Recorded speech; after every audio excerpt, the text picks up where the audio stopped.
संसार में सबसे श्रेष्ठ कौन? जो भजन करता है। भजन करने वालों में सबसे श्रेष्ठ कौन? श्रेष्ठ भजन करने वाला कौन माना जाता है? तो बोले सर्वभूतेषु यः पश्येत् भगवत भावमात्मनः भूतानि भगवत्यात्मन्येषु भागवतोत्तमः। जो अपने अंदर और सबके अंदर अपने इष्ट देव को देखता है, कहीं न्यूनाधिक नहीं, कहीं छोटा बड़ा बुरा भला नहीं देखता, अपने अंदर और सबके अंदर अपने ही आराध्य देव को देखता है। चाहे प्राणी हो चाहे पदार्थ हो, सब में मेरा प्रभु विराजमान है। जो भगवत स्वरूप में स्थित रहता है, जिसकी ये सिद्ध दृष्टि है कि यहां भी प्रभु है, यहां भी प्रभु है, यहां भी प्रभु, कोई कण नहीं जो प्रभु ना बने हो, वो सबसे बड़ा भजनानंदी माना जाता है। श्रेष्ठ महान भागवत कौन? भगवत्यात्मन्येषु भागवतोत्तमः। उत्तम महाभागवतो जो अपनी आत्मस्वरूप प्रभु और सर्वत्र प्रभु विराजमान है, ऐसा अनुभव करते हुए भजन कर रहा है। सब में मेरे प्रभु विराजमान, यहां भी बाहर भी सब जगह प्रभु विराजमान। गृहीत्वापीन्द्रियैरर्थान् यो न द्वेष्टि न हृष्यति विष्णुर्मायामिदं पश्यन् स वै भागवतोत्तमः। वो सबसे बड़ा महाभागवत है जो इंद्रियों के विषय आए, अनुकूल विषय में हर्षित नहीं, प्रतिकूल विषय में शोकित नहीं। इच्छा के प्रतिकूल आया समय परिस्थिति विषय व्यक्ति तो द्वेष नहीं, अनुकूल आया तो हर्षित नहीं। ये सब भगवान की माया है, ऐसी दृष्टि बनी रहती है। अनुकूलता में हर्षित नहीं, प्रतिकूलता में शोकित नहीं, चाहे व्यक्ति वस्तु स्थान परिस्थिति। अनुकूल व्यक्ति आया कोई हर्ष नहीं, प्रतिकूल आया गाली दे रहा अपमान कर रहा है, कोई शोक नहीं। ये भगवान की माया है, लेकिन भगवान तो सब में समरूप से विराजमान है। उसकी ये सिद्ध दृष्टि बनी रहती है कि हमारे भगवान की माया है, इसलिए निंदा में, स्तुति में, मान में, अपमान में, अनुकूलता में, प्रतिकूलता में जो सदैव एक रस रहकर भजन करता रहता है, वही उत्तम महाभागवत है।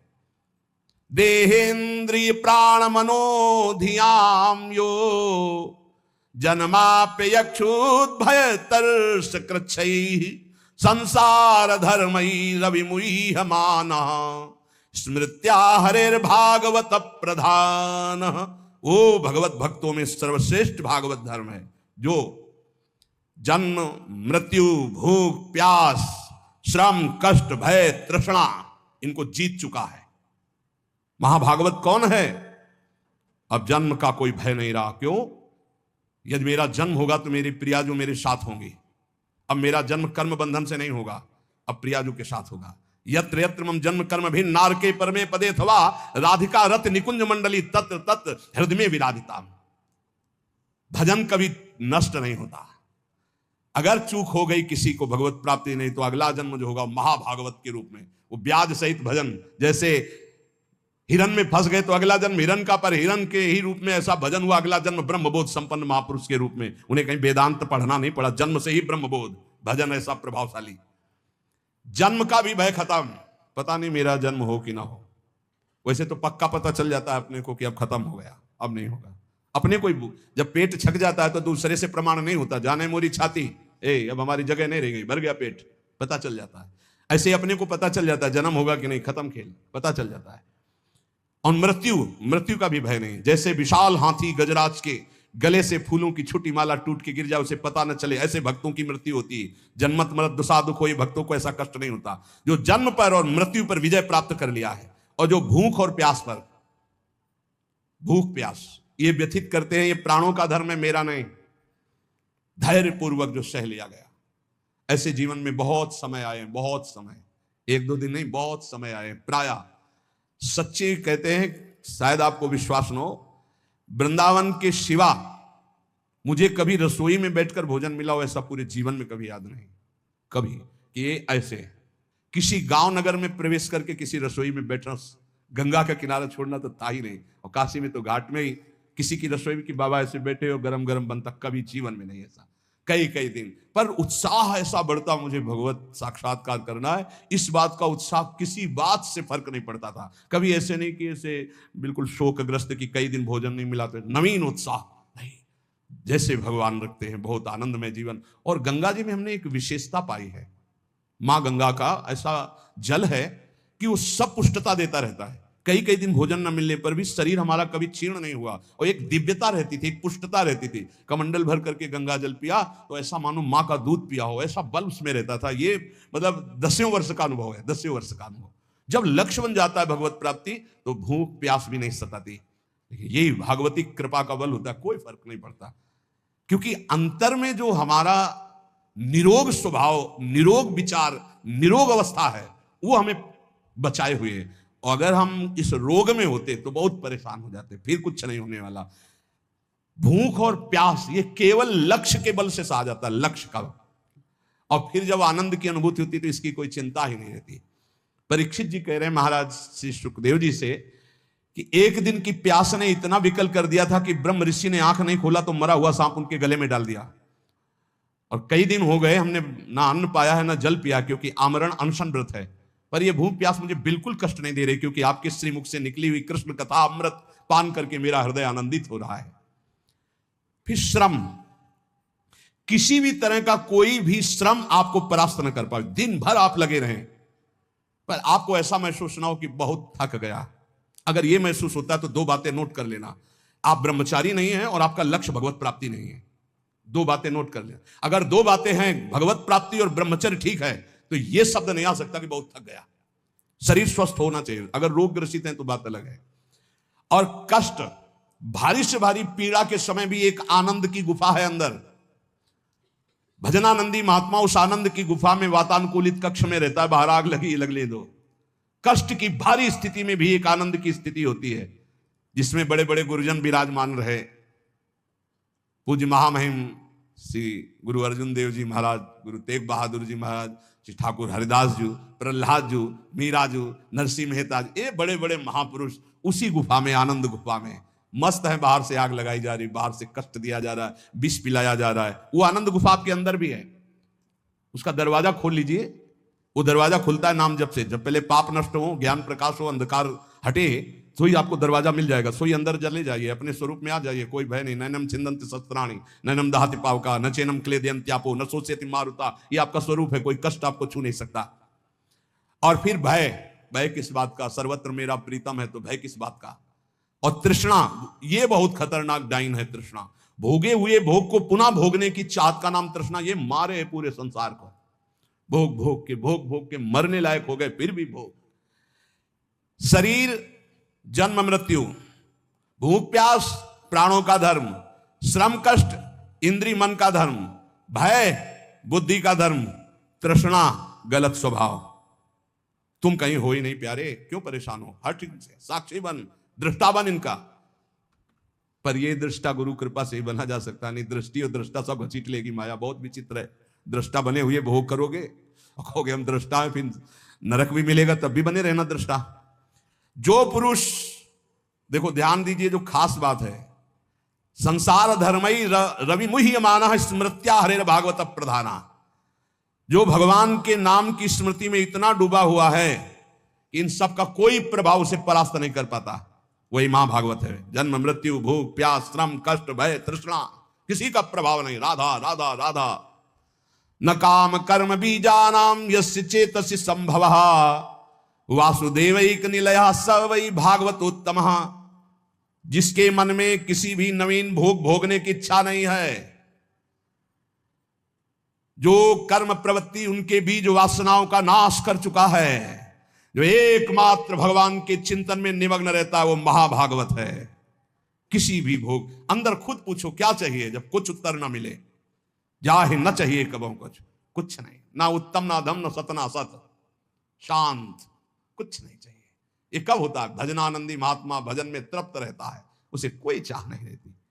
जो एकमात्र भगवान में निवास करता है, भगवदानंद में, कोई नवीन भोग भोगने की इच्छा नहीं, कोई कर्म प्रवृत्ति का बीज ही नहीं, क्योंकि अब कुछ चाहिए ही नहीं। सब कर्म होते हैं कामना से, कामना से कर्म, कर्म से बंधन, फिर कामना, यही चक्र चलता रहता है। जो निरंतर भजन में इतना डूबा हुआ है कि कोई वासना नहीं, कोई इच्छा नहीं, कोई कर्म प्रवृत्ति की चाह नहीं, वो भगवत प्राप्त महाभागवत है। नयस्य जन्म कर्माभ्याम न वर्णाश्रम जाति भी सज्जते हम भावो देहे वै सहरे प्रिया। जो इस शरीर अभिमान से मुक्त हो चुका है, अपनी जाति कुल धर्म आदि का कोई अभिमान नहीं, सत्कुल में जन्म लेना, तपस्या, कर्म, वर्ण, आश्रम, इन सब के अहंकार से जो रहित है, निश्चय वो भगवत प्राप्त महात्मा भगवान का महाभागवत है।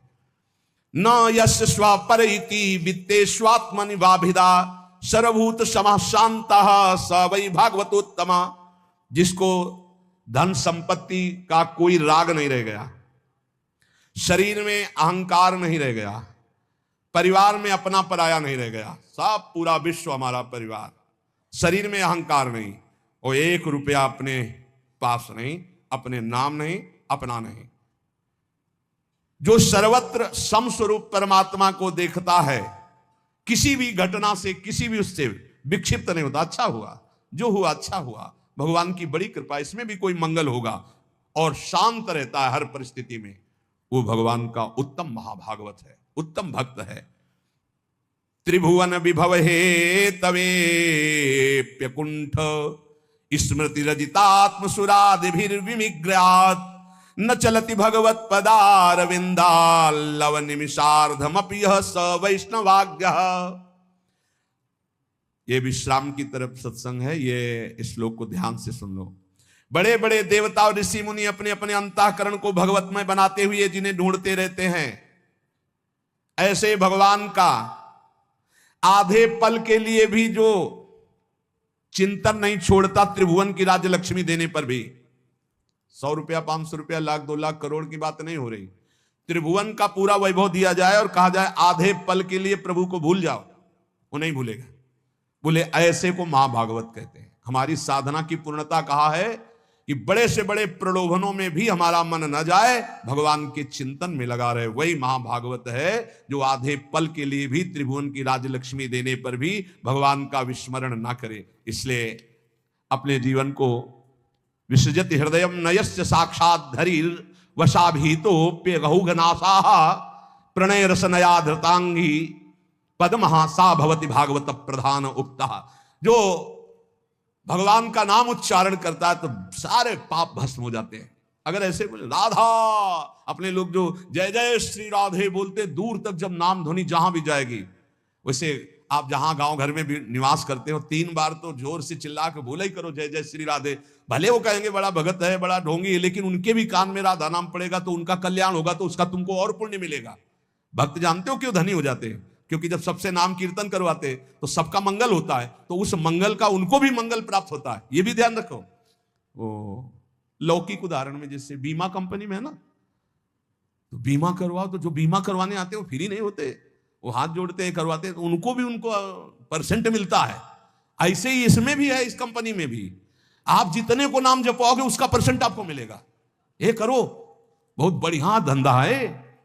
रुपया के लिए मत करना, मान सम्मान के लिए नहीं, अपने प्रभु को प्रसन्न करने। 5 लोगों से बुलवाया, ए भाई राधे राधे। पागल है क्या? नहीं बोलो राधे राधे, नहीं बोलेंगे तो 4 बार सुना तो दिया, हमारा प्रॉफिट हो गया। हमारा तू बोल ला, बोल, हमारा काम हो गया। ये पक्का देखो ना, नित्यानंद महाप्रभु की खोपड़ी में मारा ना जगाई मदाई, हो गया ना उसका कल्याण जगाई मदाई।